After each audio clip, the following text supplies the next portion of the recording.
Hi, and welcome to Coco Disaster, the world's most anime podcast. I'm Chorps and Xain. And I'm Xain Zero. And we're back for our seasonal coverage, because this time we're talking about the upcoming fall 2017 season. And I gotta say, just like from the early impressions I'm getting from these PVs and stuff, this is probably the most exciting season of the year. Also one of the most sequel-filled.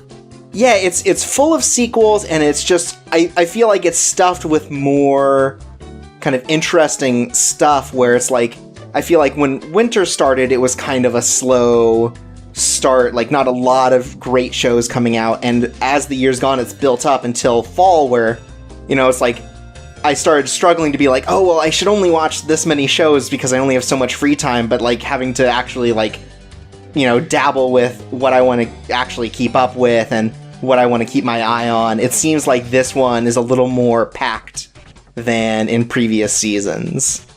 Yeah, I can see that. There's a lot of really good stuff coming out. Yeah, there are some that I'm just like way excited for, and stuff that just really feels like sort of like, you know, tail end of the year, sort of like AOD material.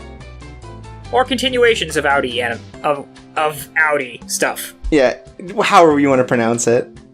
Yeah. But yeah, so before we get into that, there have been a bunch of announcements sort of throughout this season that I want to give time to. And the first one is that they're actually giving Lupin III a 5th anime series. Oh, really? Nice! Yeah, so, like, Part 4 came out, it was the tail end of 2015 into the beginning of 2016, and Part 4 was sort of like, it was, like, partially funded by Italy to sort of, like, talk about the, you know, Italian culture and scenery and stuff, and so they put this whole thing together as, like, a revival, and it was really good. I enjoyed that a lot. Yeah, if I remember right, the dub's airing now. Yeah, the dub, I think, is airing now on Adult Swim, and it's like, it was a great sort of revival of Lupin with sort of like with some newer sensibilities, sort of, you know, with this huge break. It kind of fits its way as feeling classic, but also as a distinctly, like, sort of like 2015-16 anime with, like, a plot, you know, a driving force behind everything. It was cool. And so they're making this 5th series, which is going to take place in France, which is the home of, like, the namesake of Lupin, and, you know, canonically his grandfather, the Arsène Lupin, from the book series by, Maurice Leblanc? Yeah. Yeah, so that's cool, because that also gives us sort of this difference, because the first 3 were so kind of Japan focused. Not only do we get this Italian one, we also get this French one that ties back to his roots, and maybe will get more of a story based on sort of the, you know, chasing that legendary status of the original thief Lupin. And maybe he'll steal the Mona Lisa. Yeah, you know, there's a lot of culture in France to be stolen, and I'm excited to see what they do with it. It's very cool. A new Lupin is very exciting, I think. Yeah, the animation from Part 4 was really good. Yeah, it was a standout thing from Telecom, and I'm excited for more. And then just some other while we were gone, there was just a huge slew of announcements coming out of Netflix about things that they were getting eventually, and sort of developing. Like, they have the new anime based on Devilman Crybaby coming out, which is this 10-episode thing that they're working on, I think, for next year. And it's got and it's by the studio behind Ping Pong the Animation, and like it's Masaki Yuasa at Science Saru, you know. Like, he's got a very distinct style to him that, from what I know of Devilman, could be really interesting. Yeah, this is, I think, the anime that Netflix got that people are most excited about. Yeah, and, like, I feel like Devilman is almost coming back as, like, a meme in some ways, like just within like the anime community, because I see a lot of screen caps, especially of that part where one of the characters just yells about how his father died while he's driving a car. Like, it seems like Devilman is coming back in this weird way, or like people are remembering it. So this gives more cadence to sort of this remake, this adaptation, whatever it is. It seems like it'll be pretty cool. Yeah, there's one other goofy screen cap that I've seen that's like, oh, you want to smoke? It's laced with drugs. Right, like, it's the original content is so of the 70s, so seeing how someone like Yuasa either updates it or keeps it completely within the times will be something interesting. Yeah. And I guess, this isn't the only, like, Devilman thing to come out. What was that? Netflix also has that movie, Cyborg 009 versus Devilman, whatever the hell that is. Like, what the hell is that gonna be involved? I don't know. It's already out, and I just can't imagine what the content of that looks like. But I guess, Cyborg 009 also got those, remake movies, and that came out on Netflix too. Netflix is just it's pulling out a lot. And then what else they have? They're getting the new Baki the Grappler anime series. Yay! Which is supposed to come out next season, which, man, Baki the Grappler is fucking disgusting, but it's people like it and people are going to stick with it. They got an original anime announced called Lost Song, which there's not a lot of information about. It's being done by Leiden Films, and it's sort of this, it's almost like a voice actress sort of like focus kind of thing. Like, it seems like it's very predominantly focused on Konomi Suzuki doing this whole thing. So I don't know how that's going to turn out, but that, again, Netflix is just grabbing a lot.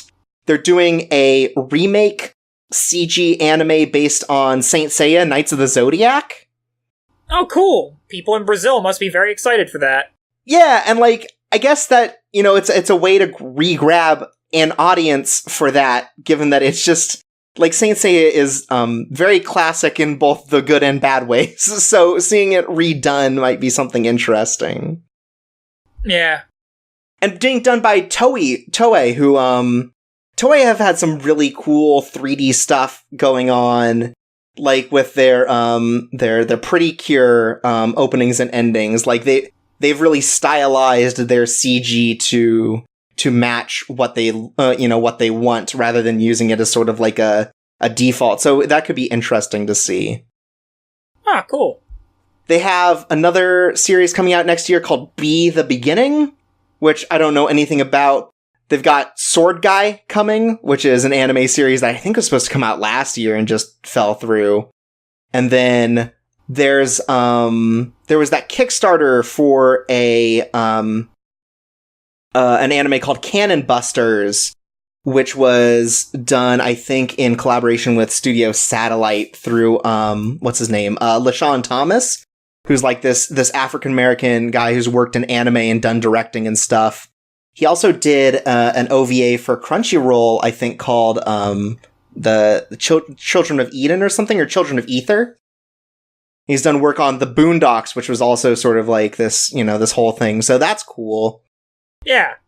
Yeah, and then they're getting Violet Evergarden, which is the new KyoAni project for next year. And they're grabbing an original anime called AICO Incarnation. And they also released a second Glitter Force series, which is the heavily localized version of Pretty Cure. Like, very 4Kids-esque. Oh, I didn't realize it was that bad. Yeah, so the Glitter Force is 4Kids style, sort of like editing out all of the Japanese elements of it, and like sort of editing parts of it to be a little more accessible, and names and stuff. Wow, look at this giant donut! Yeah, it's very like that. There's a whole episode I know of, this new one, which is based on Doki Doki Precure, and it's called, I think, Glitter Force Doki Doki, so that's awesome.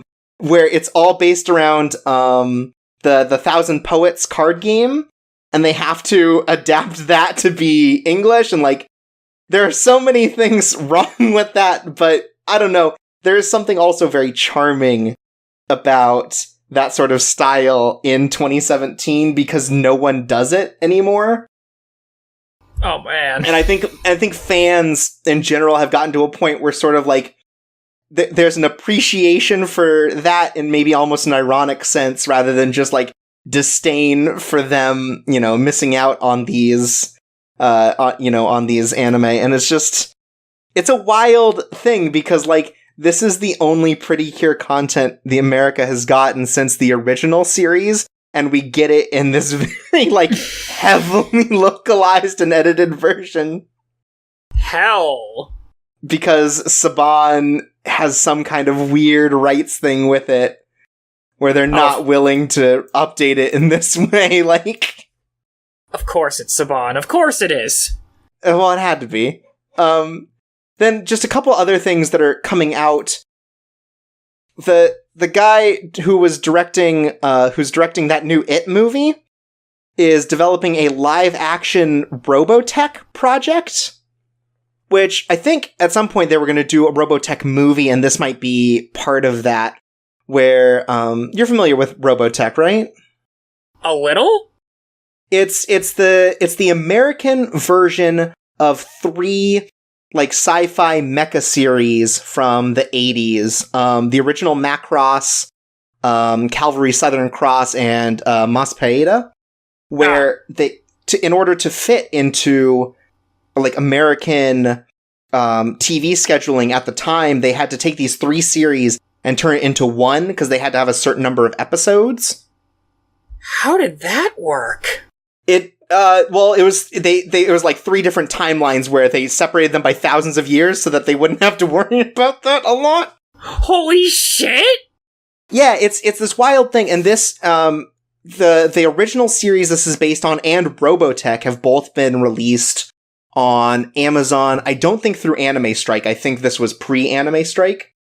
So that's now accessible, and this was always a big deal because Macross was never allowed in the West because the company that handled Robotech, Harmony Gold, had this like crazy rights holding on it where they would just sue anyone who had anything even related to like the Macross designs and stuff. Like games that had Macross designs in them got like sued because of this.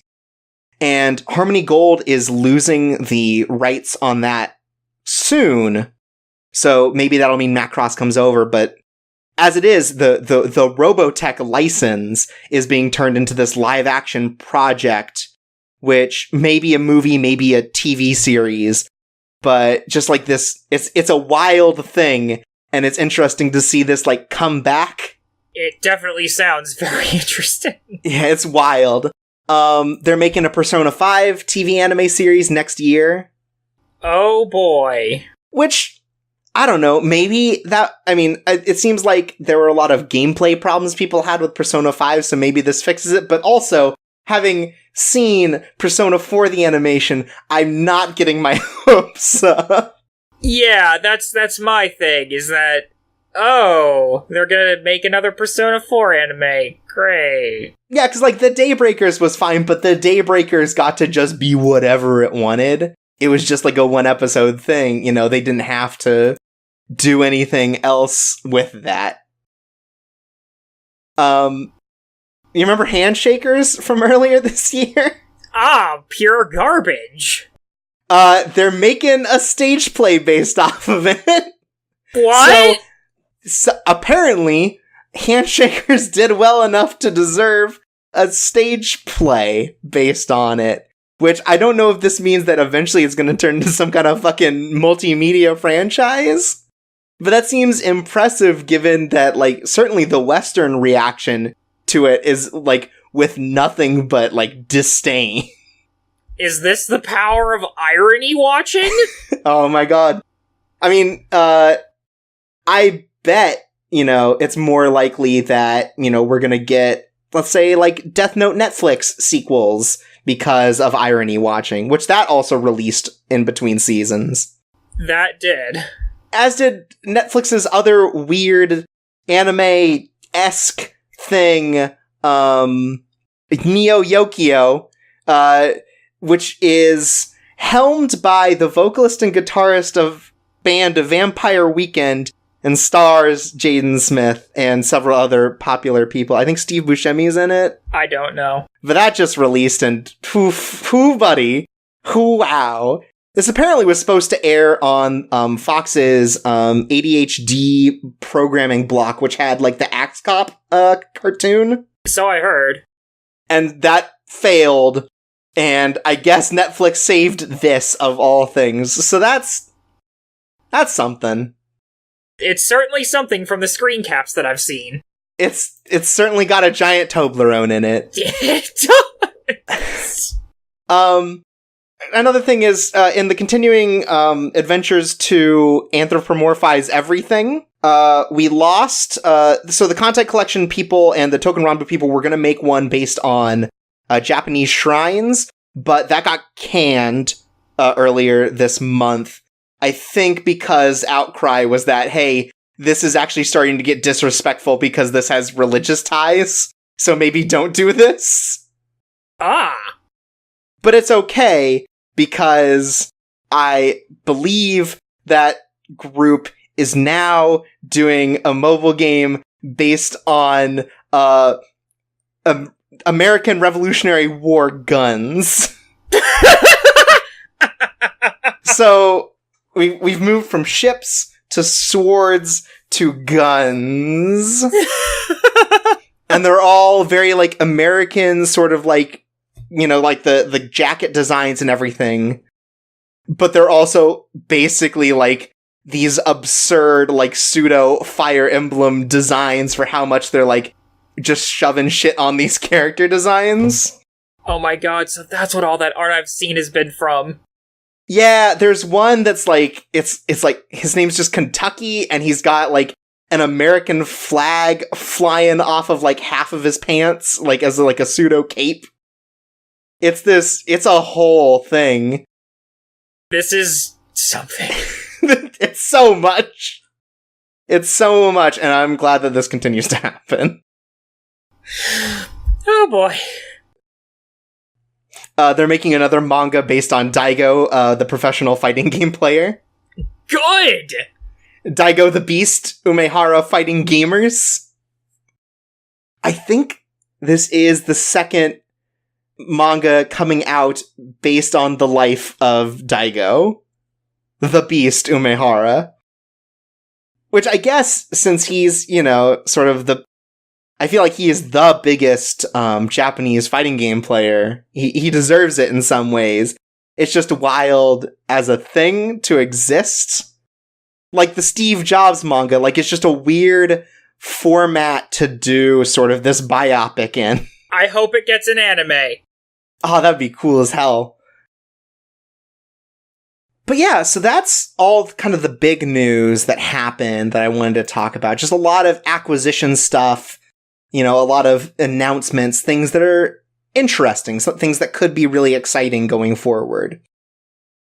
Like, with Netflix picking up all of this original content, I wonder if that's going to change maybe how they handle anime moving forward, if they're pulling things like this Devilman thing and all that, because, like, is that going to be simultaneous release? Is it going to be this whole different thing? I don't know, with, like, series that they're specifically, like, funding and buying. It's a strange new future.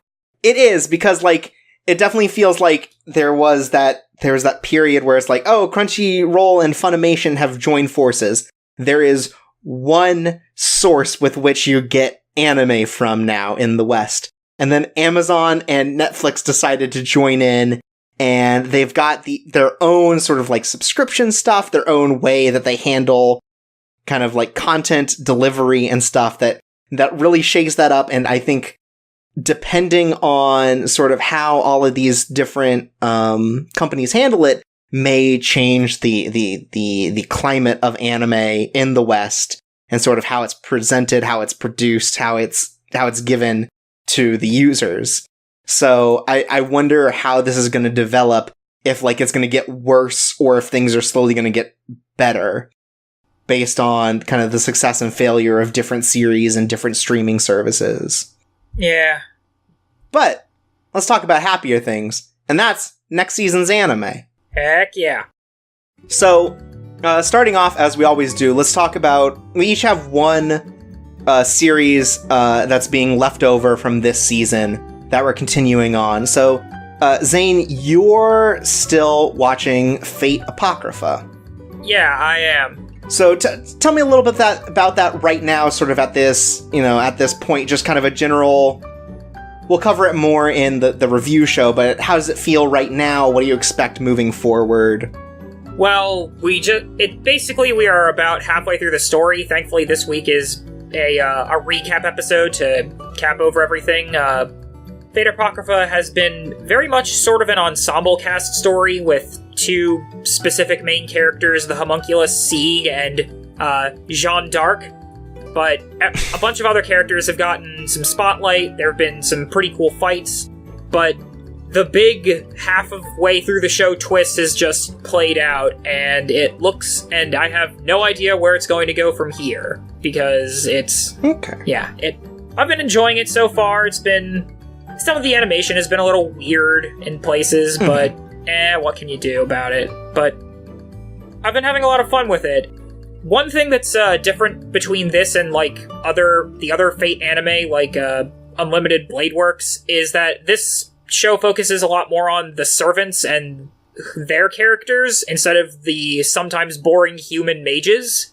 Mm-hmm. So you get like Achilles and his teacher Chiron, and they have this whole relationship thing, and you get Spartacus, who is yelling about destroying all the oppressors. And and how he not really Spartacus, but you get a lot more insight into into everybody, and it's been a pretty neat show, I think.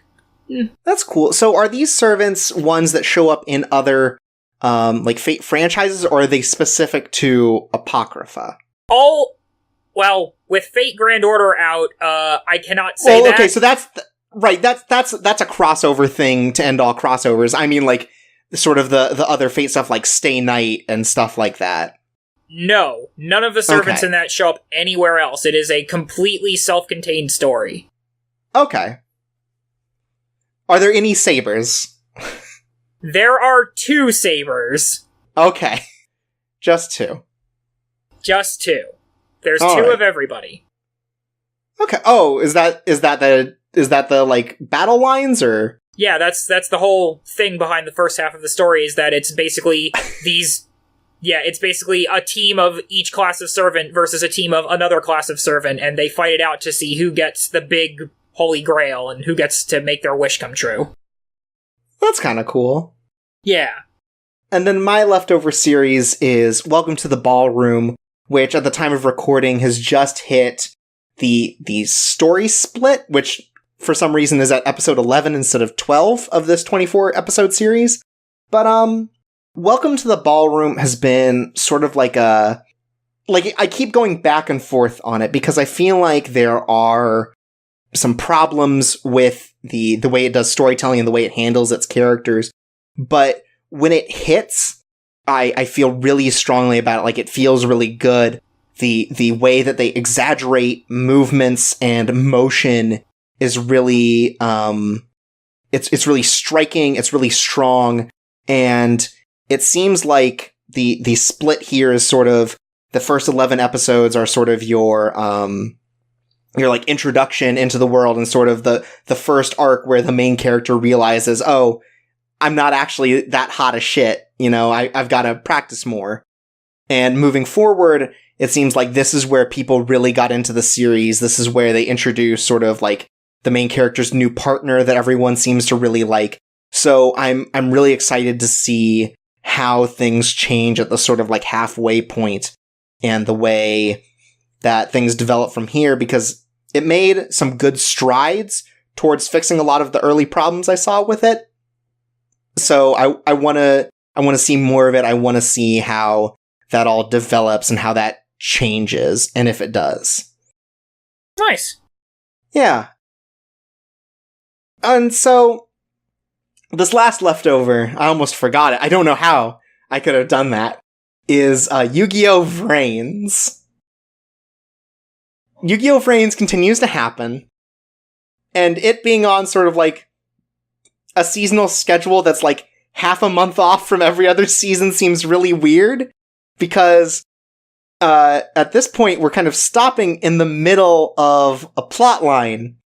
But like, Yu-Gi-Oh! Vrains has really tried to push itself and define itself by doing a lot more mature storytelling and story beats. And I think in some ways it's succeeding. Like, we get a really strong backstory for the main character that helps to sort of push everything forward. The characters are a little more nuanced and interesting, even when they're horrible people. And I think just it's weird for Yu-Gi-Oh! To be doing this, especially after 5Ds, where like it kind of rebooted itself, where Zexal was like way kind of kiddie and goofy, and sort of it's continued to sort of like ramp up from there as the series have gone on. So Vrains has hit sort of the 5Ds point where it's trying to do a lot more mature, sort of darker storytelling about these characters, and it's wrapped up in stories about hacking and stories about playing card games. So it's like, it's this weird juxtaposition, but I'm really enjoying the way that it builds upon itself and the way that it's kind of trying to do these things. And I just, more than anything, I really hope it can stick the landing with some of the character stuff it's starting up and it's kind of building up, because I think if they can nail that, they can do a lot better than they've done in kind of previous series with the way that they handle characters, in particular like female characters. I want to see this one succeed in the ways that others have failed. But like, it's still like, oh, people are hoverboarding through security databases and trying to hack, and so they're getting attacked by AI that have like virus-based decks or like firewall-based decks. It's like, it's just such a wacky premise, and they're just really going all in on it, and God bless them. I feel like if a series is being completely ridiculous, but the characters treat it completely seriously, then I think that makes for a good show. Yeah. Yeah, because it has faith in its character, in the strength of its characters, and you enjoying the craziness of it all. Right, for sure. And I think Yu-Gi-Oh! Has always sort of like blurred that line a bit, and in particular when it tries to do a lot more of its serious storytelling like 5Ds and Vrains. So I'm really excited to see how this develops and how it grows out of this, because it is doing a lot of interesting stuff with that. I just know the main character's backstory is really fucked up. Yeah, we'll get to that in the review episode. It's like such a wild reveal, and then like the way that they present it also plays into the way that his character is and other characters are, in kind of a cool way. But yeah, it just, Vrains is really like, it feels like it's hitting a peak for me where it's like, yes, this is exactly what I come to Yu-Gi-Oh! For, and I'm very happy. And then, man, there are a lot, I feel like I say this every season, but there are just a lot of series coming out next season. So let's start out with our very interested list. And I feel like this has been the biggest since you joined the show for our very interested. Just between the split between you and me, we both have like 4 or 5 shows on here that we're excited to see. Yeah, this season has a lot of cool shit. Yeah, and so these first 2, both of us are watching. First off, we have Kino's Journey, The Beautiful World, which is a continuation of the original Kino's Journey series that came out, I think, mid-2000s, and is really well regarded. This is not a reboot, this is just a continuation of that, new stories, new updates, and sort of like a more modern style, just art-wise. And it just seems like a really, like, Kino no Tabi, or Kino's Journey, seems like a really cool series that's, you know, it does something that not a lot of series really do, which is sort of like an exploration. Like, you know, people explore like post-apocalypse worlds, but the way that Kino's Journey does it focuses on this idea of a wanderer who kind of goes to these towns, spends 3 days in each of them, and kind of just leaves afterwards. Like, you know, recognizing that they're not here to sort of change the way things are in huge ways, but here to sort of see what the world is like after this huge catastrophe, and just like kind of let things play out and see the way that humanity has changed in these different conditions. It sounds like a collection of short stories with this one, well, two, I guess, characters as its common thread. Yes, because Kino does have a talking motorcycle. Named Hermes. Yeah, which, that's charming as well, but just, like, that conceit seems really good. Like, it's sort of, I guess Rolling Girls-esque is the first anime I can think to compare it to, or what Rolling Girls, like, wanted to be, I think, where it is just sort of, like, exploring a very diverse and different world and these different circumstances people live under. It seems very cool and something that can be very, like, thoughtful and neat. Yeah, I hope it does wind up being a bit poignant about stuff. Yeah, like from the way that the first series has been marked, and maybe I'll get around to watching that while this new season's happening. It seems like it is very, like, it is about sort of, like, hopeful and sort of also very sad stories, just, you know, in the way that humanity pulls together in order to survive. So I think ultimately it has like a happier tone to it, just marked in sort of like a more dramatic, or kind of like a sadder general, like, you know, story. Maybe optimistic would be a better word? Yeah, it's optimistic. Which, I mean, that's always appreciated, even in something like that is kind of dours, to have a spot of optimism to it. Then we have another series both of us are watching. This is season 2 of March Comes In Like a Lion. Yes. And so this is another point of March Comes In Like a Lion is doing the cross-year, like, 2 seasons, which makes it really hard to talk about with, like, AOD stuff. But March Comes In Like a Lion, the first season, is a great sort of, like, it's just a great story with a bunch of really strong characters as we focus on this kid, Ray, who plays professional shogi for a living and sort of deals with a kind of a miserable existence that he has, where he doesn't like what he does, but he does it because he needs to survive. And he has so much emotional baggage from the events in his life that have led up to this particular moment, and the things that he has moving forward that, you know, help him to continue to move forward and find inspiration and find motivation to keep going. Yeah, season 1 was very, very good at expressing how the character felt through the animation, the colors, the music, a lot of stuff that really just showed made it easier to empathize with everybody that in the show. Yeah, I know Akiyuki Shinbo is sort of like a divisive director, but I think what he does for this series works really well in sort of like the strange cuts and the strange sort of like focuses on different things that really, you know, give off this vibe that really plays into the emotional aspect of the story, as well as on occasion the comedic bits. Yeah, there's some nice lighthearted bits in the show, and it's nice to have that sort of stuff in a show that can get as heavy as this one can get.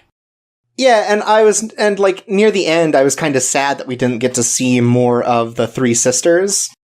So having this series come back would be nice to see them again and their their dynamic, because I think they add a lot to the story in sort of like a way that like completely contrasts like Ray's life. The way that they're like kind of hectic and sort of like full of energy and constantly like, you know, getting into these crazy situations.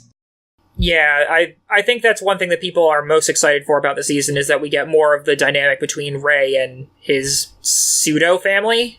Yeah, and it's going to be neat because I think all of those characters are well done too, and I'd like to kind of like see more of them and explore more of their character along with Rei.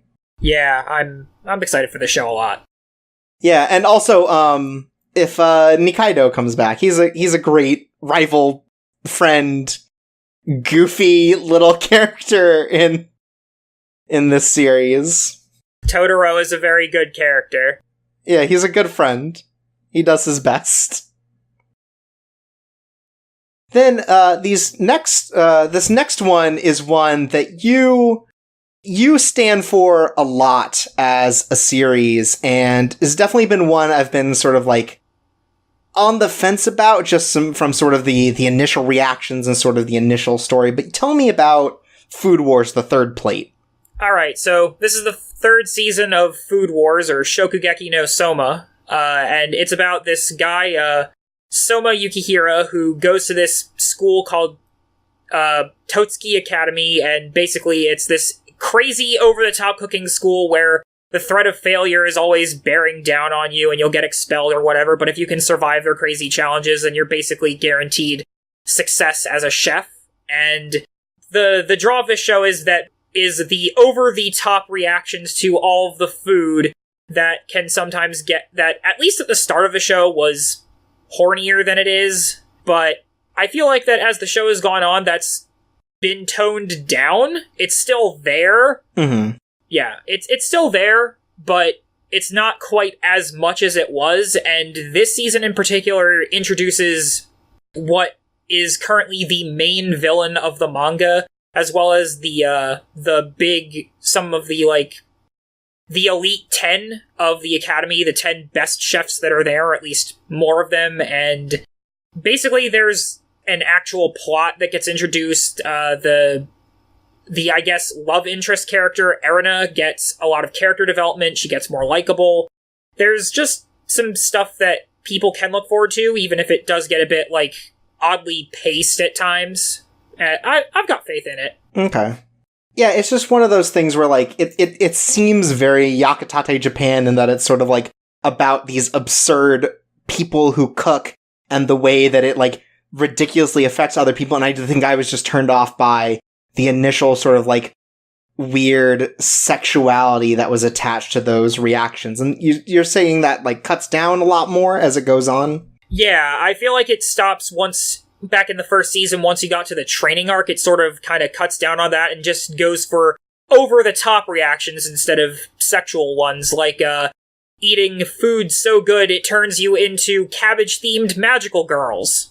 Okay, so yeah, it is very Yakutate Japan-esque, where, someone eats a crab-shaped bread and turns into a crab, or one where, it's so good they get sent to heaven and get to say goodbye to their wife. Yeah, it can get to that, almost to that levels of ridiculousness, but it's all metaphorical. It doesn't actually happen. Okay, it actually happens in Yakutate Japan, so... I kind of figured that. But, yeah, okay. Cooking stuff like that seems cool, and maybe if it does cut down on that more, I can kind of power through the beginning to see through it if I have the time. Yeah, I don't know.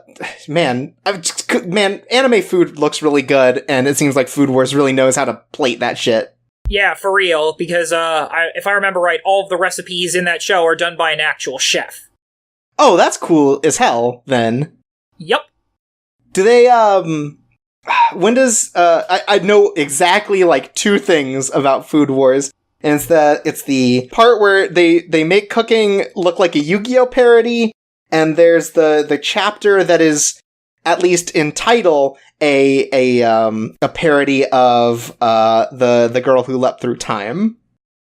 I think I remember that second one, but that first one is in season 2, during the, okay, that already happened? Wow. Yeah, that's in the tournament arc. I've got a couple screen caps of it if you actually want to see it. Oh my goodness, maybe afterwards. Then one that I'm looking forward to is The Ancient Mage's Bride. And this is a series that, it has sort of maybe a little bit of a troubling premise that it doesn't exactly, sell itself on, where it's about this young girl who's full of mystical energy. like she can see spirits and stuff in the world. And her name is Chitose, and she ends up kind of like getting abandoned by her family and ultimately ends up like in sort of like this magical slave trade where she's bought out by this magus who is who it has like a skeleton head, like a bull skeleton almost, and he buys her up as someone he's going to marry. But when it comes down to the actual series, it's a lot more about her coming to understand the way that the world sort of like entwines itself in magic, and sort of like they take on a much more sort of like tutor and master sort of relationship rather than one that is like husband and wife. Like it seems like he respects Chitose enough to stay farther away from her and sort of not force her into anything because she's been through so much as a child, and sort of like allow her to develop this own thing. And eventually, once, you know, things have gone forward as they've both sort of like developed as people, they'll get married. Because the magus as well has this whole thing where, because he is not human, he has his own sort of like development to understand exactly what like love is and the way that humans work and the way they interact. So it is sort of this give and take as both of them teach each other about their separate parts of the world and the way that they connect.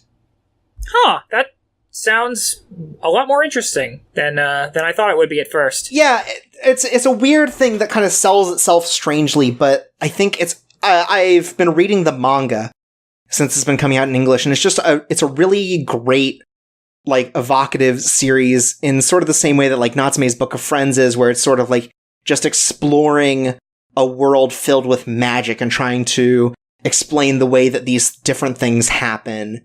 And, like, just seeing the like, preview footage and stuff for it, like, Studio Wit, or, I think they're doing it, is, just have, like, a really great sense of animation to this.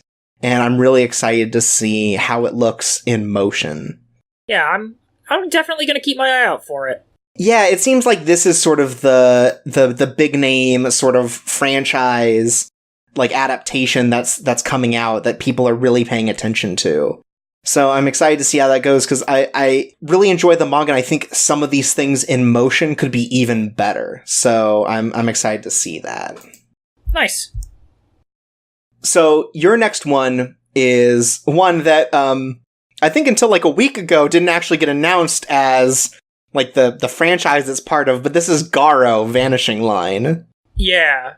So Garo So until, as Chorps said, until a week ago, the Garo Vanishing Line just had the word, it was just called Vanishing Line, and it was only just recently revealed as as Garo Vanishing Line. Garo is essentially a tokusatsu series for adults, and this is, I think, its third anime series, but it doesn't seem like it's connected to the other ones. Right, because other ones were like, it took place, I think, in like ancient Japan, and there was also one that was like America before before like colonization happened. Like, it seems like a really weird series that's like not really connected to each other, like, as a franchise. Yeah, I don't know if that's the case with the actual series. I haven't watched any of the actual series, but I've heard it's alright, I think. Okay. But this one is a modern day thing. It's set in a place called Russell City, and it's about a man named Sword. Yeah, and he's apparently caught on to some kind of conspiracy that revolves around the world El Dorado, and he's trying to uncover the mystery behind El Dorado. And it's him trying to uncover this conspiracy with a woman named Sophie, who's searching for her older brother. And it looks like it's really stylish, and the trailer didn't even show the Garo suit until the very end, so I'm kind of curious as to, like, what it's going to be, and it's also by the same studio that animated the Rage of Bahamut series, and that series had really good animation, so I'm kind of looking forward to it, and just, like, how much emphasis they're going to put on the suit combat and such. Yeah, like, the one thing that's really striking about it is the animation style, or at least for the, that preview picture where it seems very, like, Americanized. It's very hard shading, sort of like it's either not shaded or it's completely black. And that's a style that I think, depending on what they do with the story, and it seems like it's going for sort of a darker tone, that could be really, like, evocative and really good. Yeah, that's really what I'm hoping for it. And just seeing that in motion is going to be interesting. Yeah, from the PV, it looked pretty dang good. Mm-hmm. Then I'm watching a second season of, this is Kekai Sensen and Beyond, or Blood Blockade Battlefront Season 2, which, the first season, when it came out, was a little divisive near the end, because it has this whole, like, original plotline that's sort of kind of derailed from, I think, what the story's building up, which is sort of this cast of supernatural characters in, like, basically Neo-New York after demons and humans have started to intermingle. And this new season is going to be by a different director, basically a whole different staff outside of, like, studio. And it feels like it's going to be more faithful to the manga in terms of content, which I think that's probably better, because the way that the manga content works is it's basically like an organization of people that fight off sort of like more villainous demons that enter New York. And we have, like, Leo, who's this guy who has been imbued with sort of, like, magical eyes that can see through anything, and sort of it's by the Trigun author. I think that's something I didn't point out, which he has a really good style, and I think his storytelling is really neat for it. And just kind of all the other characters that are part of this have their own unique, interesting powers, something that can be really developed upon.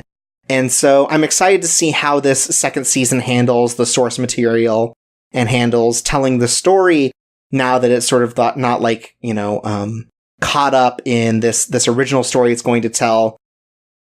And hopefully it'll have fewer production issues where, like, the last episode is delayed for 3 months while they finish it.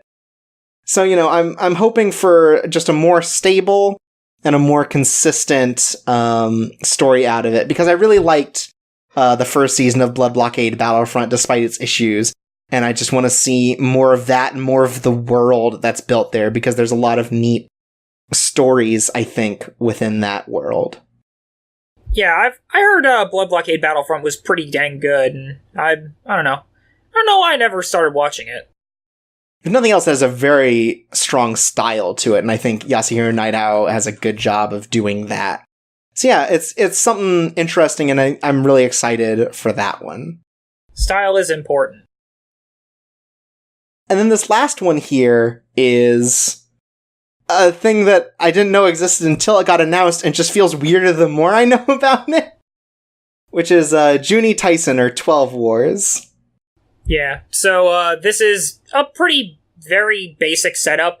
12 fighters themed after the zodiac constellations fight it out, and the winner of this brawl makes their wish come true. But the catch, I guess you could say, is that it's written by Niso Eisen, who wrote the Monogatari series, Katanagatari, which is not related to that, and Medaka Box. He wrote this, and that means it's going to have a lot of weird meta wordplay and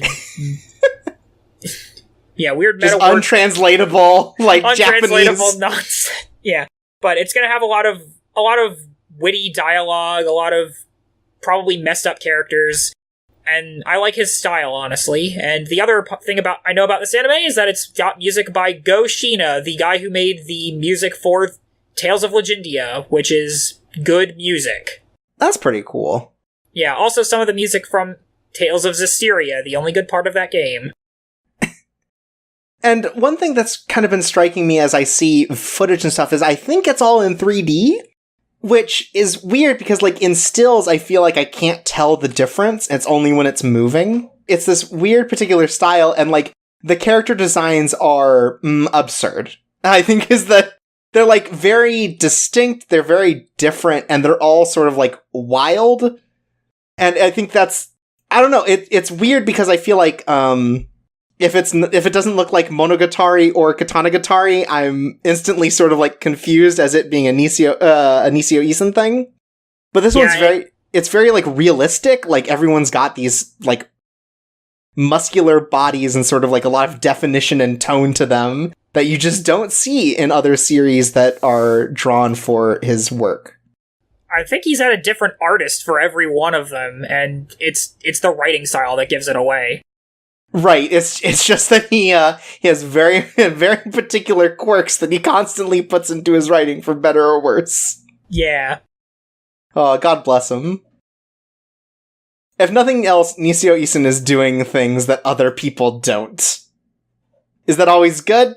Who knows? It's something that's different, and I think that's something to be commended. I just looked at the character design of the rabbit character. Holy shit!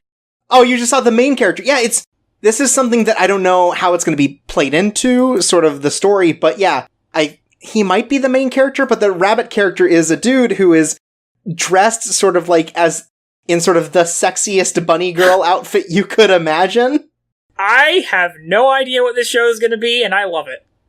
Yeah, he's got two machetes. It's a wild thing. I don't know how it's going to turn out. We'll have to see. It's impossible to tell. Oh. So next up we have our kind of interested list. I have a few shows on here that I'll be watching along with, and a couple of these are things that Xain is sort of, is looking out for. Yeah, some of the stuff that was on my kind of interested list is on Chorps' very interested list. Yeah, so this definitely seems like a bigger season of stuff. It's just like, wow, this seems neat. And the first one that I'm interested in is called Just Because. And I know that you put this on the not interested just because of the premise, and I get that.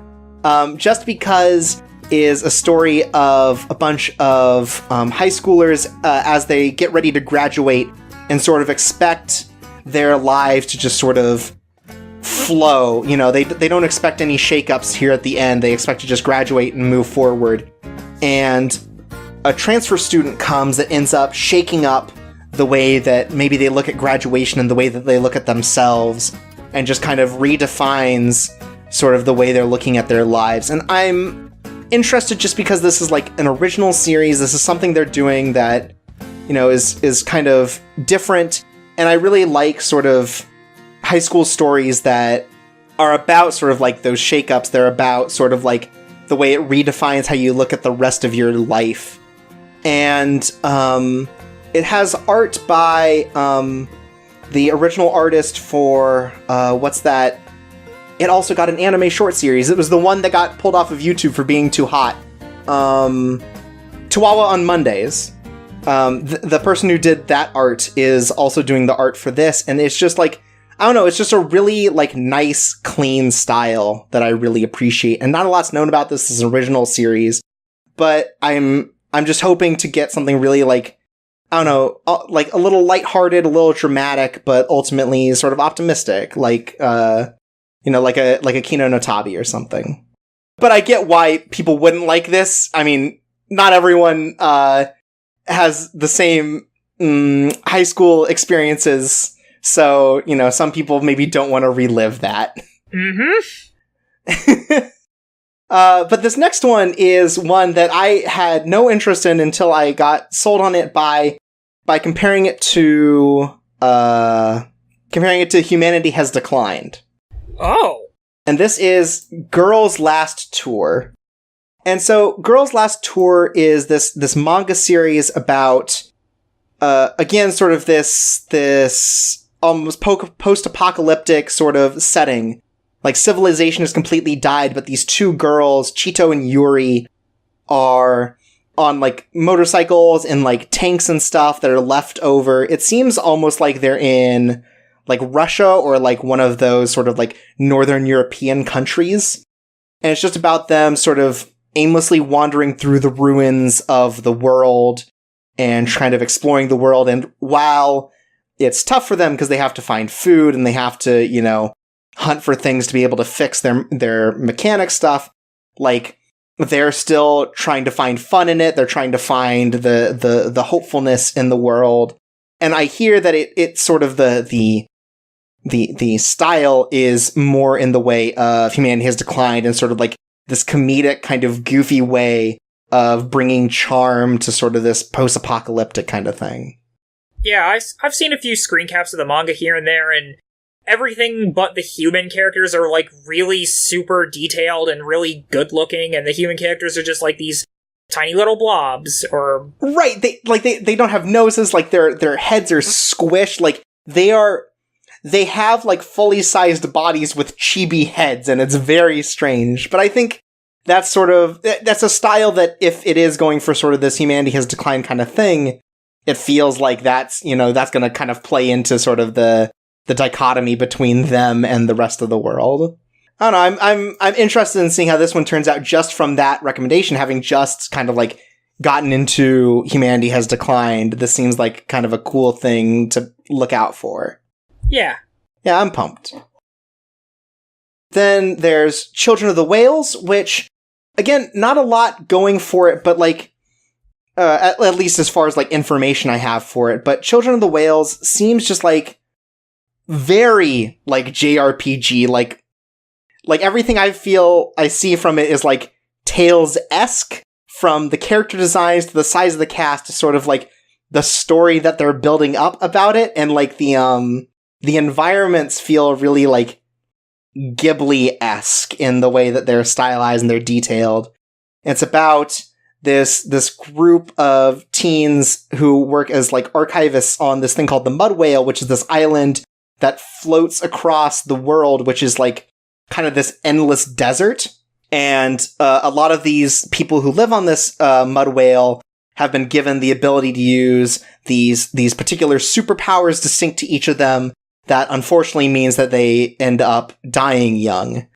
And it seems like sort of like in the sort of the archival work that they do, they end up stumbling into basically like a change of destiny from someone who's left out in the desert. And I don't know, I don't know what to feel about it, but like just from watching the PVs, I like the character designs and the world design, and I'm hoping that something really cool comes out of the story it's telling. I just hope it doesn't get too depressing because of the whole magic gives you an early lifespan thing. Right, but I guess I could see that, but I wonder if that's gonna like affect how these characters look at these events, and I think that it can still pull something out of it. It does feel very like Tales-esque, where even at its darkest is still going to come to sort of like this light ending that sort of brings everyone together, regardless of their circumstances. I know it's a manga series, but I don't know if it's finished up yet, though. Yeah, so I don't know how this is going to turn out, whether or not it's going to actually be able to end or anything. Or maybe they'll do like an anime-only thing. Yeah, I'm just curious because like I feel like the art and the world design and stuff is really cool, so I want to see more of that. Then there's Two-Car, which really just seems like kind of like anime wacky races. It's about like this duo motorcycle like sidecar racing circuit, and it follows these two high schoolers that seem pretty normal, and from the PVs and stuff, it seems like everyone they face is sort of like a caricature of real people, where it's like, oh, here's the kind of like the gothic Lolita styled biking team, and here's like the magical girl styled biking team, where I don't know how they're going to take Two-Car, if it's going to be more of a serious like sports thing about racing and about sort of the connection between the driver and their like sidecar pilot, or what. But I don't know. I think it's a neat idea, and like racing just in general is a thing that doesn't happen a lot in anime anymore. You know, we're past Initial D and stuff. So I don't know. Seeing something about like motorcycle racing seems cool, and this isn't just my enjoyment of Yu-Gi-Oh! 5Ds talking, I swear. I just hope it's not too fan servicey and it's just like a goofy, fun racing anime. Right, that's the one thing that's kind of, that I'm not sure about. Like, it doesn't look like it is in the same way that, like, Bakuan gave off those vibes early on, but it's always hard to tell. Like, it seems like they've got, like, full-on racing suits like they do in, like, NASCAR and stuff, so... Here's hoping. Yeah, here's hoping. And the last one that I'll be watching from this is Urahara. And Urahara is kind of, it's more of an oddity than anything, but like the way that it's stylized is just like really striking, really cool as an art style. It's based on a webcomic that is also like officially part of like this fashion line's like advertising, and it was hosted, I think, exclusively on Crunchyroll when it was going. So it's just like this series of things that is now building up to like an anime being made out of it. And I don't know, like the idea that it's attached to fashion makes all these characters seem cooler. Like they're all going to be sort of wearing very like high Japanese fashion stuff, like, you know, cool stuff from Harajuku. And also it seems like a battle thing. I don't know. I'm not entirely sure what it is, but its visuals are very striking and cool in a way that makes me want to check out more. Yeah, the PV looked really bright and colorful and just, it looked like it had a whole lot of fun with itself. Yeah, for sure. This is like a cool skateboarding chick. It seems like a fun time. Yeah. And then the last one you had on here was Black Clover, which is sort of, I guess, a lot of people's consideration for like the next part of the big three, if we can even keep calling it that, but sort of the next big shonen thing from Shonen Jump. Yeah, it's about a guy in a world full of wizards, and he wants to be the best of them all, except he's a shitty wizard, but he gets this power of anti-magic, so he can like cancel magic or something, so basically he's going to be fist fighting a bunch of wizards, is how I see it. Which sounds cool as hell.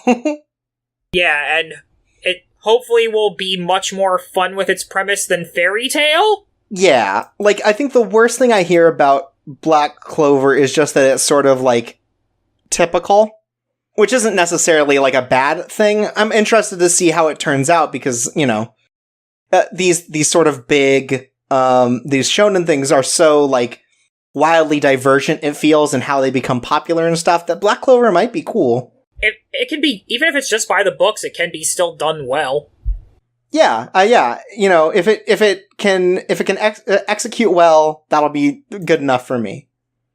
So now we come to the maybe nots, the ones we're kind of paying attention to, but these are sort of like the second tier choices if we run out of, like, you know, our first tier picks for kind of like, oh, you know, what do we want to keep up with?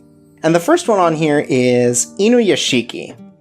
Inuyashiki is this story of like an old man who gets killed in a crash landing by aliens and then is rebuilt as a cyborg with a human exterior. Yeah. And it's by the guy who wrote Gantz. Oh. But I hear from noted Gantz hater Jordan Kai that Inuyashiki is actually good. So, like, I'm kind of giving it the benefit of a doubt. This might be a neat, like, sort of action thing. The problem with the manga is that it is ugly as sin. Because it does the Gantz thing, and, like, this sort of, like, weird style thing where it's either all traces of 3D characters, like, you know, like they'd make 3D models and then they just trace over them for the art, or it's just straight up like a photograph that's been edited in post-processing. Wow. So it's just super unappealing art style throughout the whole thing, but I hear that the story is actually good in it, and sort of like it tells an interesting story. I know Donald Trump's in it. Like because of the alien invasion, he just like causes all laws to be moot because he's like, I've accomplished everything I want to. What? Yeah, I don't know anything about what the fuck Inuyashiki is doing, but just given that, like, other people are willing to go to bat for that story, seems like it's something that might be worth looking into. I think it, like, just finished, so it might be able to do the full story within the anime. The only other thing I know about it is that there's apparently a teen who also gets turned into a cyborg, and he becomes a huge asshole. Right, and then I assume that they fight. Like, the mechanics stuff of it is cool, and it explains why they keep doing the 3D model stuff, but, like, God, it's just so ugly. Ugh. But it looks like, who's doing it? Mappa? Looks like Mappa's doing it all in 2D, kind of, like, really doing something with it, so that might be cool. Like, they may really, like, fix the stylistic problems. Or they just went all in on it to keep it accurate. Yeah, who knows? But I'm willing to see it through. If I run out of other things to watch, Inuyashiki's kind of high up there on the list for things I want to check out and kind of see how it turns out. Then next is UQ Holder? UQ Holder. Which is the sequel to Magic Teacher Negima, right? Yeah, it's a sequel, but it wasn't revealed as a sequel until, like, later in the manga, because you had no idea what the fuck it was for, like, a few chapters. Oh, like JoJo's Part 7. Yeah, I guess. Just, the big reveal is, surprise, I can't stop making this one thing. Well, in his case, it's more like, I want to fucking pick up where I left off. Okay, sure. Yeah, I do know a little bit about it, but basically, the way the original series ended was basically, the original, Nejima was pitched as a harem manga, but the author, Ken Akamatsu, wanted to make a battle manga, so he turned it into a battle manga slowly, and then the editors got really pissed at him for lying, so he's like, no. No, you're ending this as a harem manga, and then it ended, like, in a really lame way that didn't kind of resolve a lot of the conflicts. Like, it was just like, oh, now here's a happy ending. And this kind of picks up where he left off and kind of finishes the story he wanted to tell, and also tells a new story alongside it. But the problem with this one is that it's sometimes too fanservice-y, which is really dumb. Because the concept of all the characters being immortal in different ways is pretty cool, because everybody's got, like, really cool abilities and shit. Mm-hmm. And it's neat to see them, like, fight against it, and it's literally fighting against the villain of the eventual final villain of the original series, and it's really crazy and fun. And I hope it kind of resolves some of the issues that the manga had, but Nejima hasn't had a very good history of getting good adaptations, so I'm not really hopeful about it. God, that owns that he's like, I'm gonna end this manga, I guess, and then write a new one that forgets that ending. It's not really that, it's more like, this takes place in, like, an alternate universe compared to that. But it does where that ending didn't happen? Yeah, where that ending didn't happen. Cool. Yep. Right now in the manga, they're going over how the original universe got to its happy ending, which is awesome. That kind of reminds me of, when they did, the original Blue Exorcist anime, when, like, there were only, like, 15 chapters out. So they're like, oh, we don't have enough material to adapt, we're just gonna do an anime original ending, we're just gonna end the series, and everyone hated it, and then they brought it back, it was either this year or last year, and they just pretended that just didn't happen. They're like, hey, so you remember episode 13 where we started getting into anime original stuff? That didn't happen anymore. Forget it. Continue on. It's just like, it's this cool thing. That's like so unique to this particular sort of like studio meddling. That's like awesome. I wish they did that with Soul Eater. Oh yeah, because Soul Eater had that whole anime original ending. Yeah, and then it actually ended, and that was pretty cool. Yeah. Next up on here is Dia Horizon, which thanks to my hard research I found out is a mobile game. Hell yeah, Mobage! It's like a multimedia project, which always seems to mean these days that it's got a mobile game. I don't know what the order of operations is here, but there's like a web anime that came out that was like a promotion for this anime, and I guess a 4-koma manga they're doing. And now they're making this anime, which is also going to become a mobile game, which I guess is going to become other things. And, like, there's just nothing out about it. Like, there's sort of, like, the opening scroll text as, like, its advertisement stuff. But, like, the actual, like, what the hell it is, still not out there. Yeah, it's a big mystery. Like, it's very, like, JRPG. The art style is very kind of, like, Grand Blue, where it's sort of, like, this particular sort of, like, stylistic kind of thing that's neat. But, like, there's just no info. There are some people in it, and I think they fight maybe giant robots or, like, giant, like, dinosaurs? I don't know. Giant robot dinosaurs. I guess we'll find out. But it's just, like, okay, I guess this exists. Like, that's as much as I can tell you about this thing. But I don't know. Maybe it'll be cool. Not every Mobage anime has been bad. I hear people like the Grand Blue one. Yeah, the Grand Blue one I've heard was pretty solid. But everybody liked the goofy joke episode at the end more. Next up is Anime Guitaris, which is basically stealing our job. Yeah, it's fucked up. Anime Guitaris is an anime about an anime club. And I guess, like, the thing that they're doing with this is that Anime Guitaris is, like... Yeah, it's a club of people who watch anime and decide to, like, go and, like, visit the places in anime. And, like, they visit Akibahara and stuff like that. Like, it's just such a weird meta thing. It's definitely going to get at least one episode of watch from me. Yeah, like, what is Anime Guitaris? Why do... Like, this seems like the sort of thing that is bonus material on any anime Blu-ray where it's like, let's go visit the places inspired by this. Like when they did it with, I can't think of any particulars right now, but they've done this before where it's like, oh, this was inspired by this Japanese shrine. Let's go visit it kind of thing, you know? This seems like an extra that got accidentally turned into a full series. But who knows? Like, we've had other anime that's about anime production. Like, you know, we've had Girlish Number, we've had Shirobako, we've had Soragaseiyu, and this is just, like, I guess we're moving it one step further because it's anime characters talking about anime without being directly tied to it. I don't know. I really hope they talk about this season's anime. Yeah, like, what the hell? What are they doing? Like, oh, it's an oddity, so I guess it's here just because, like, what is it? Let's find out. Yeah.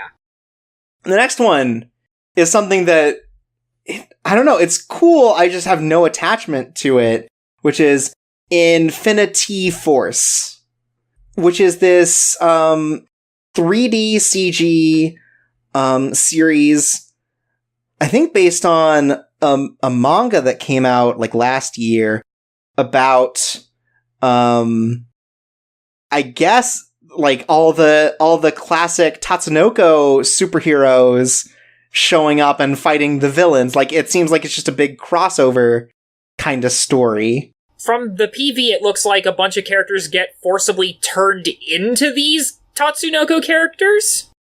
Okay, I'm looking at this. A girl named Emmy uses a pencil that can grant any wish. Emmy gets caught up in the robbery of a convenience store and her life is in danger. She uses the pencil to wish for a hero that will save everyone. And then 4 heroes appear that are all, like, classic Tatsunoko characters. Oh, so it's not one episode of SpongeBob. And they change the course of the future. I guess she just doesn't have to draw them. It's a giant pencil. And then, like, the 3D is really good on this. Like, it's really well done from Tatsunoko. Yeah, it looks really good. Yeah, I guess, and this can be a compliment now that, like, things have gone forward, very, like, video game quality in the way that it's got, like, big models and the animations are all done really well. Like, it feels a lot more polished than your typical sort of, like, 3D anime. Yeah. And it looks like it's smartly foregoing sort of the, oh, we have to adhere to 24 frames per second thing and just going for as smooth and well done as they can. Like, this just looks great. Yeah, I probably want to take a look at this just to see what the heck it is, but it definitely looks like a good step forward for CG anime. Yeah, if it gets picked up, I'll probably check this out, maybe even before Inuyashiki, just because it's like, even without the attachment to these characters, just like, the craft of it feels like something that's just gotta be seen to be believed. I'm still just amused that she has a giant pencil. It's not even that, like, it's not giant, I guess, but yeah, it's larger than usual, and man, maybe she draws with it, I don't know. It's one of those giant novelty pencils that you have, and it's apparently a super powerful artifact. Awesome. And then the last one on here is one where I watched the first season and I liked it, but just like, I don't have a real desire right now to go back to it, and that's Hozuki no Reitetsu, or Hozuki's Cool-Headedness Season 2. And it's about the bureaucracy of hell. So we have Lord Enma, who is the king of hell, and this focuses on his chief deputy, who is named Hozuki. And Hozuki is sort of this no-nonsense dude who is constantly traveling through the world of hell, and sort of like keeping the books in order, making sure that people go to the right hells because there are different hells depending on your religions and what happened to you. And sort of like, he's got these negotiation skills that he has with like classic Japanese characters like Momotaro and things like that. It's this very like goofy and funny series that just like, I think it's being done by a new studio this time. It was done by Studio Wit originally. But like, I don't know, it's just like, that style where of comedy is like, I enjoyed it, but I'm not like in the mood to go back to it right now. So maybe this is something that I keep an eye on for later. Cool. And now we get to the not interested, which is just this long list of shows, and I've saved all the sequels for the end. So let's go through the original series that are coming out. So we have King's Game, which is about a high school class that starts receiving strange texts of, like, things that they have to do. And if they ever defy these rules, they get killed. And it's about kind of solving the mystery of who's doing this and why it's happening, and whether or not they, like, succumb to the pressure of doing these horrible and sadistic things to their students. It sounds very Saw-esque. Yeah, Saw-esque, and in the same way, it seems very, like, I don't know, exploitative in a way that doesn't seem fun to watch. Yeah. Kind of like, I don't know, like a Mirai Nikki or like a Big Order kind of thing. So yeah, it's just nah. Then we have Land of the Lustrous, which I think on your notes for this is like, is this the Steven Universe equivalent for anime? Yes. Because Land of the Lustrous is about characters who are at least made of gemstones. Or like, it's about life forms that are like gems. And so we have this group of gem people who are fighting people from the moon who want to destroy them and use them as decorations. Yeah, and apparently the main character is not doing any of that, and instead is editing a natural history magazine. Cool. And just like, my biggest problem with this is just like, it's all 3D CG, but like, the actual models that these are all based off are kind of unattractive. Like, the actual art style it's going for. So I'm just kind of on it. Like, everyone's very lanky in a way that just, I don't know, doesn't look great when it gets converted to 3D. Like taking a Clamp drawing and putting it into 3D? It is very Clamp-esque. Ah. Yeah, so, yeah, it doesn't do it for me. Then we have Code Realize, Guardian of Rebirth, which is based on an Otome game that takes place in steampunk London. It's about solving mysteries of homunculi, and it's about a bunch of characters from literary works such as like Victor Frankenstein and Arsène Lupin and Abraham Van Helsing as they hang out and do cool things together. And like, I've already played the game. The anime doesn't look particularly good in terms of art style, so I'm willing to give this a hard pass. Ah. But yeah, it's like, I don't know. It's a thing. Still a weird coincidence that you played it recently. Yeah, weird that I played it right before the anime got announced, but you know, that's how these things happen sometimes. Then next up is Recovery of an MMO Junkie, which at first glance seems a lot like, what was it? And You Thought There Was Never a Girl Online from last year. Except this one's about adults. Yeah. And I think that gives kind of a better credence to sort of telling the story of learning how to come out of sort of that lifestyle of being so obsessed with the games that you don't do anything else, is like dealing with it at adulthood. Maybe a more resonant message for anime watchers. Right, but it's just like, it's not what I'm looking for right now, you know. I mean, same here. But it seems like it's going to be a little more poignant and maybe a little better than the, you know, is there, and you thought there was never a girl online. God, I can't, every time I say it, it's just the worst. It is the worst localization. Terrible. Then we have, Konohana Kitan, which, that's the one with the fox girl, right? Because, like, I'm trying to remember it, and that's all I can remember is it's got a fox girl. Yeah, it's just slice of life anime about fox girls. And it says that it's like shoujo, I think, so maybe the girls kiss, I don't know. But it seems very, like, inoffensive, if nothing else. Fluffy. Like, it's exactly what you expect, I think. Yeah. It's cute, it's inconsequential. Sometimes you need an anime like that. Yeah, no, I get that, and I there are plenty that I've watched, but this one just kind of, you know, it's bouncing off for me. Then we have Sengoku Nightblood, which I didn't know, I think, until you said is that it says it's based on an otome game. Yeah. Which is just another thing. It's Sengoku Nightblood, I think, is about Six Samurai. But, like, again, like, otome anime has, like, never been good, so I don't know why. So it's like, you can keep hoping for one to turn out surprising, but, it doesn't seem like it's being done by anyone that would particularly do justice, so, Yeah, here we go. It's about soldiers in, like, a fantasy world who have special powers, like turning into a vampire and a man-wolf. A man-wolf. I would hope that the vampire is Nobunaga. Yeah, I don't know if they're actually based on historical figures, or if it's just, you know, that they're doing that. I feel like Nobunaga's in enough stuff that they could just shove him into whatever and no one would care. Well, according to the description, it's different warlords from the Sengoku period. Oh, wait, oh my god, I missed that. Holy shit, so I guess so. Nobunaga's a vampire. What hasn't he been, honestly? He's been a reincarnated modern-day guy. He's been a girl. He's been a guy with a mech. Like, I feel like he's hit sort of all of the... He's been a gun. Right, Nobunaga. Yeah, it's just... they keep doing it.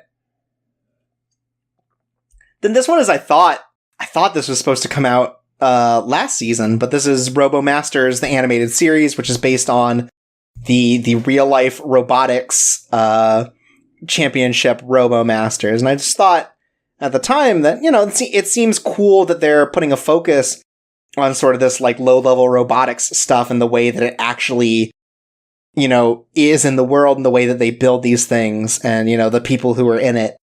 Which seems cool, and I'm just like, again, that's just not what I'm looking for right now, but it's a cool thing that exists, and I'm glad that this sort of, like, subject matter is being tackled as, like, you know, mecha in a way, but, like, at the lowest level, at the you know, plausible and, you know, believable level. It would probably be more worth a watch if there weren't too many good other things coming out this season. Yeah, God, this season really just seems packed. And then we have Tsukipro, the animation, which is a boy idol thing, I think based on some multimedia project called Tsukipro. And, you know, there's boy idols. Same with Idolmaster Side M, also boy idols. But that one's attached to a popular franchise. Yeah. Then this is one that didn't have a translated title by the time we got to it, but it's Itsudate Bokura no Koi Ten Senti Data, which is a 6-episode, like, retelling of a series of, like, narrative songs by a Vocaloid band. And this is the same band that's gotten, I think, 2 movies based off of their songs previously. which have come out in the last year. And, like, I guess this one's doing well enough to get, like, a franchise going off of it, which is nice. And I think maybe not tying it into more, like, esoteric sort of, like, fighting stuff, like Black Rock Shooter or the Kagero Project might help that. But, you know, it's just... It is really more like a curiosity at this point than anything else.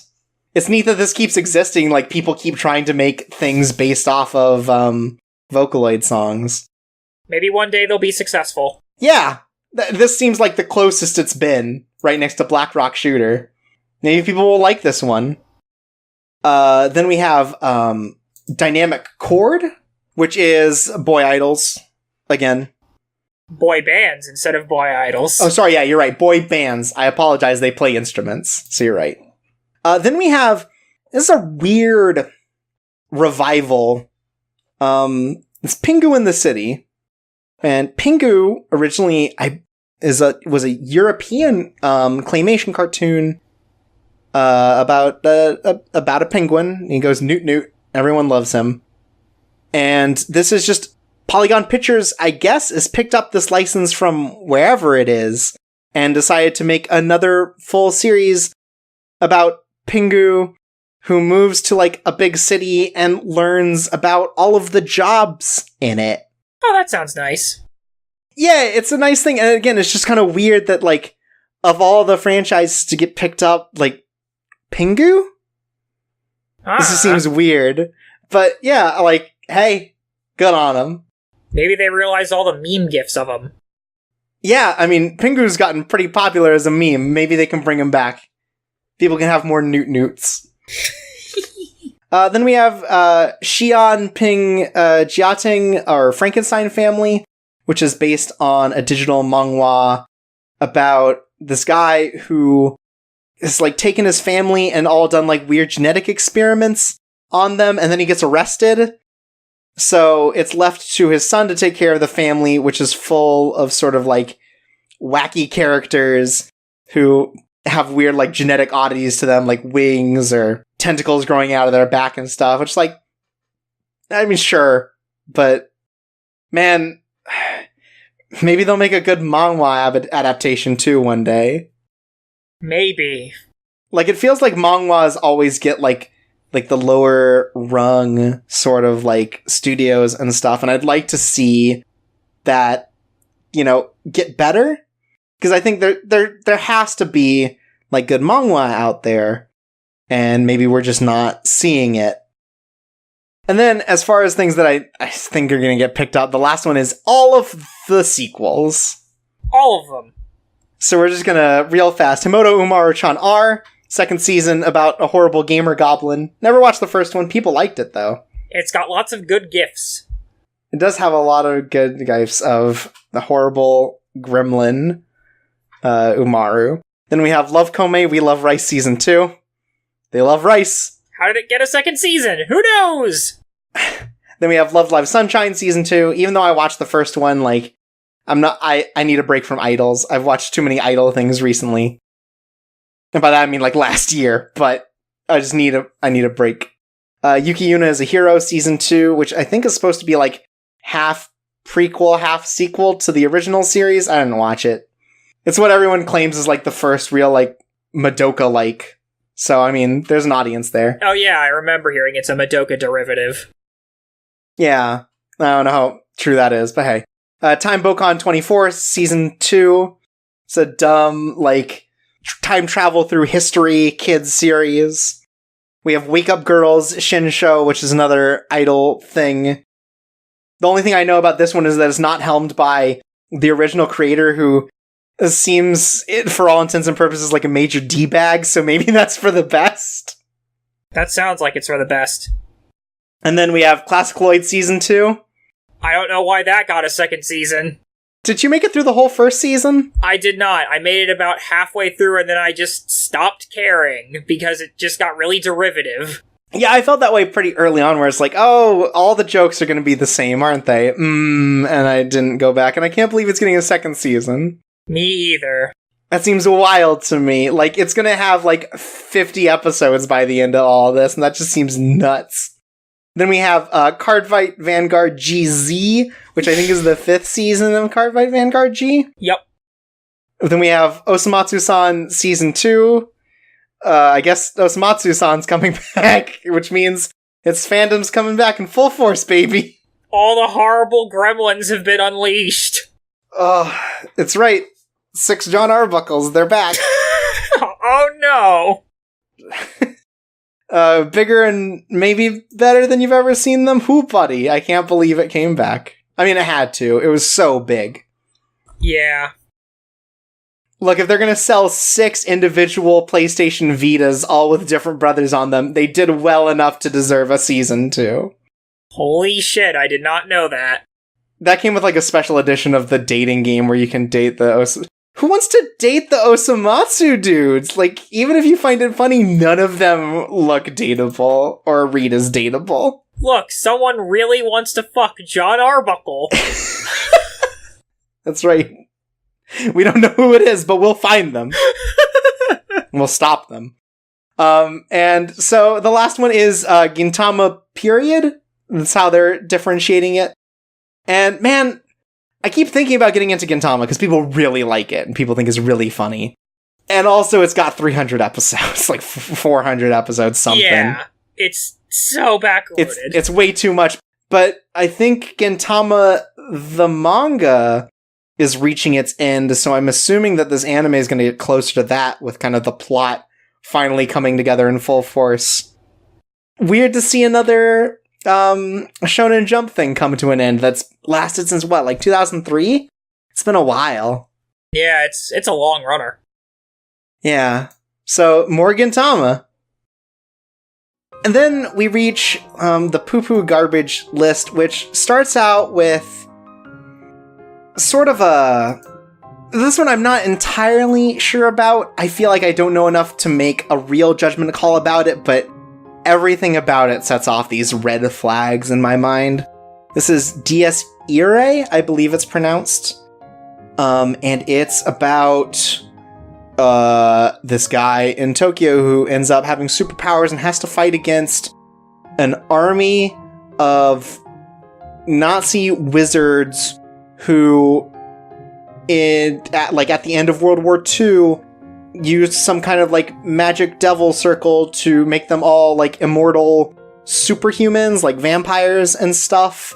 And, like, it comes off as very, like, Hellsing, but not campy, which is, like, a weird idea to think about, because, like, I feel like that just gives sort of, like, more credence to the villains, whereas, like, Hellsing was so over the top to sort of, like, avoid making any of the Nazis look cool.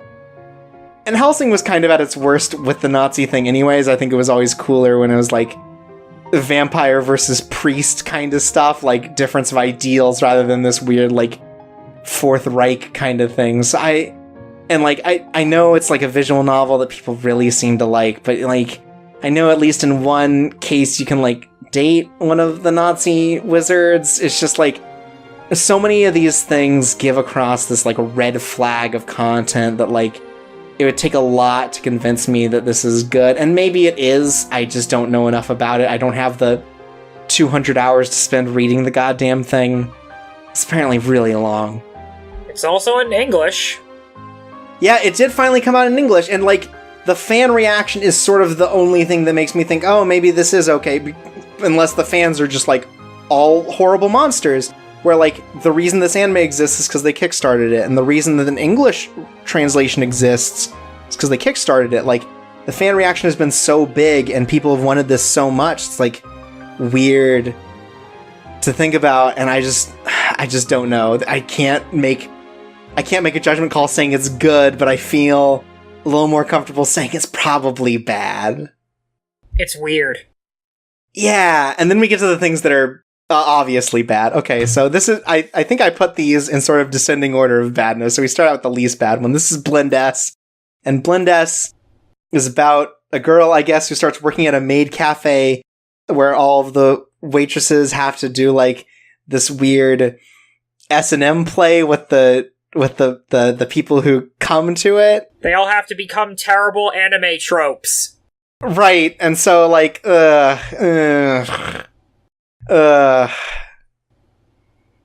I think they specify that she ends up being, like, you know, the dom to someone's sub or something. It's just, Yeah, she's supposed to be the extreme sadist. Then we have this great sentence, my girlfriend is a virgin who takes being slutty too seriously. Which, like, man, you really put that out there. It's a comedy romance story about a guy who confesses to this class representative, you know, who's cool and he's lame, and she doesn't understand anything about dating, so she constantly suggests doing, like, extremely sexual things, I guess. Is like the joke, is that she constantly, like, goes over the top and, like, stop that. Cut that shit out. Like, don't need this. No! Like, it doesn't help that, like, the preview picture they're using now is a very clearly, like, someone daring her to, like, suck off a banana. Cut that shit out. Cut that. Ugh. Then we have this one, which seems like it's gonna be sort of a short that ends up having no one pay attention to it, like that Sexy Priest anime from earlier this year. But this one also doesn't have an English title for it yet, but it's like Omiai Aite wa Oshiego Suyoki na Mondaiji, which is about a female teacher who ends up in an arranged marriage with one of her students who is like kind of creepily devoted to her and tries to, like, I don't know, like, make her uncomfortable with his affection. And it's just like, there are too many lines getting crossed here, like the student-teacher relationship and sort of this weird, like, pursual kind of thing going on as, like, subtext. Like, cut that shit out. Just, don't, It's bad time, don't do that.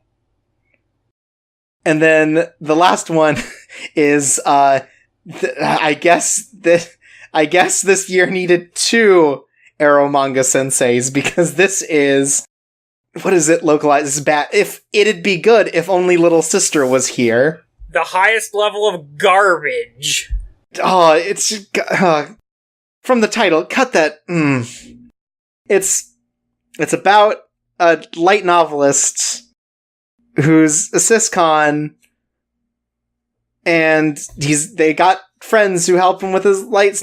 Don't. I don't even want to fucking. Oh, Christ. Cut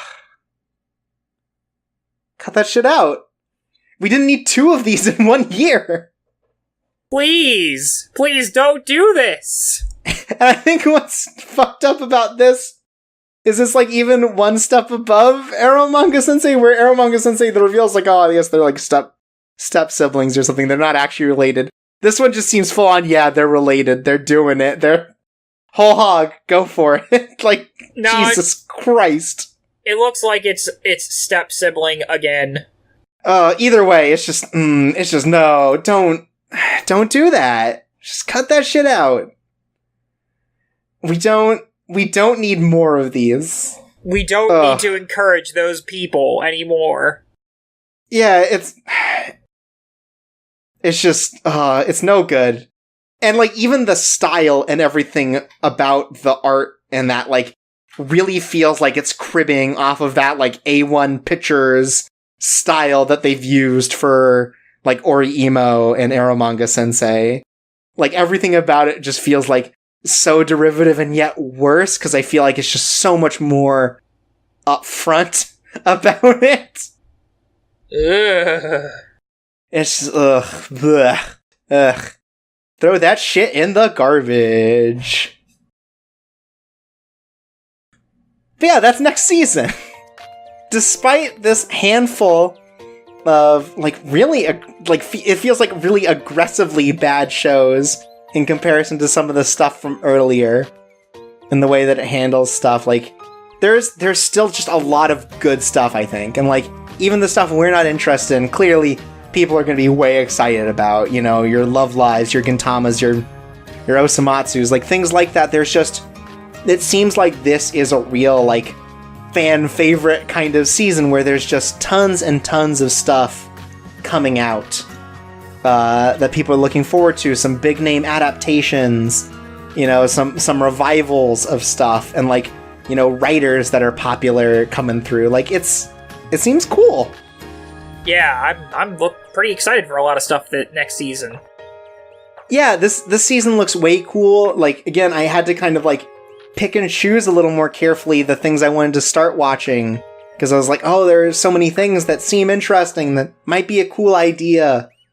But like, yeah, I'm really excited to see what the season has, because if nothing else, I think like Kino's Journey, March Comes In Like a Lion, and like, I don't know, like Ancient Mage's Bride already are like three really strong adaptations that are going to like really get big. It feels that way. You know, there's some really big name stuff, and like, you know, this new Garo thing, Kekai Sensen's coming back. Nisio Isen's doing another anime. Now that I think Monogatari is like done. Like, I think that whole thing's over, so Nisio Isen's got this new thing he's doing. It's cool. You know, it's a cool season, just like chock full of interesting looking stuff. Yeah, there's a lot of I'm excited for the wild ride that is gonna be next anime season. Yeah, like it does seem like sort of the best of the seasons, kind of like it's really like given us the most that we could ask for. It's cool. I like it. And yeah, that's looking like fall.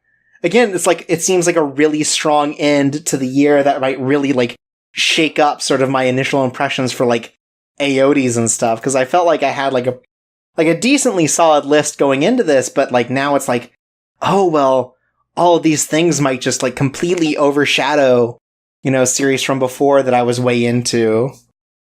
So we'll have to wait and see, but I'm really excited for this one in a way that I don't know if I've been excited the rest of the year in the same way.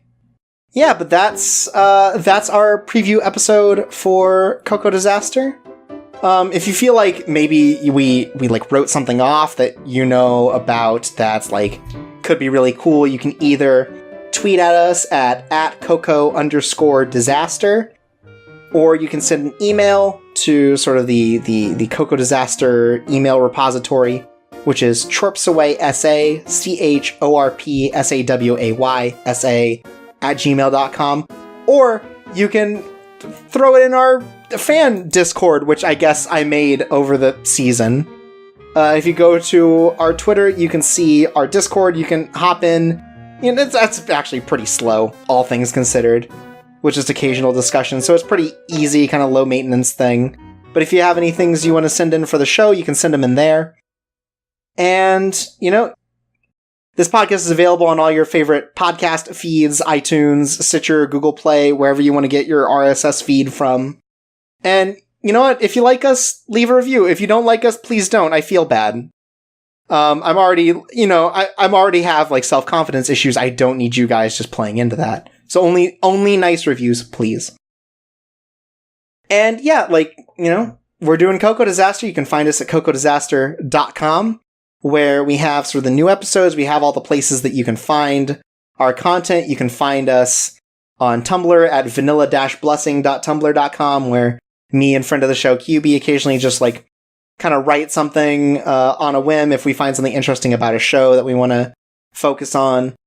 And yeah, where can they find you on the internet, Xain? Yeah, they can find me at Twitter at Xain0, XAINZERO. That's me. Hey, hi. And then I'm on Twitter as well at Chorpsaway, CHORPSAWAY. Yeah, and so next time we get together, it'll be in a couple weeks, and we will be discussing the end of the summer season. Only a couple of shows left to give the final episodes for, and I think this last season ended up shaping up to have like a lot of pretty good shows out of it. Like I wasn't excited for all these going in, but like I think some of these really turned out good.